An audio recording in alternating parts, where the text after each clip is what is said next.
जानेवारीचा हप्ता आल्यानंतर आता सर्व लाडक्या बहिणी फेब्रुवारीच्या हप्त्याची वाट बघत आहेत आणि फेब्रुवारीचा हप्ता आता जो काही 20वा हप्ता आहे त्याबद्दल सर्वात महत्त्वाचे अपडेट समोर आलेला आहे।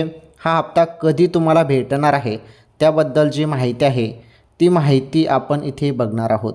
हे बघा, हप्ता कधी मिळणार तर तुम्हाला सांगतो मी, हप्ता तुम्हाला मिळणार आहे 5 मार्च नंतर। हो, तुम्ही बरोबर ऐकतायत बहिणींनो, 5 मार्च नंतर तुमच्या खात्यामध्ये 20वा हप्ता भेटणार आहे तुम्हाला आणि 20वा हप्ता 1500 रुपयेच मिळणार आहे। जसं जानेवारीचा हप्ताला त्याचप्रमाणे तुम्हाला 20वा हप्ता भेटणार आहे।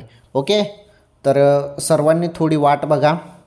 आता लगेच तर काही हप्ता भेटणार नाही, थोडा टाईम लागेलच, कारण आता तुम्हाला पहिले जानेवारीचा हप्ता मिळाला, त्यानंतर काही दिवसानंतर लगेच फेब्रुवारीचे पण 1500 रुपये तुमच्या खात्यामध्ये जमा केले जाणार आहेत। ओके, ही महत्त्वाची माहिती होती लाडक्या बहिणींसाठी।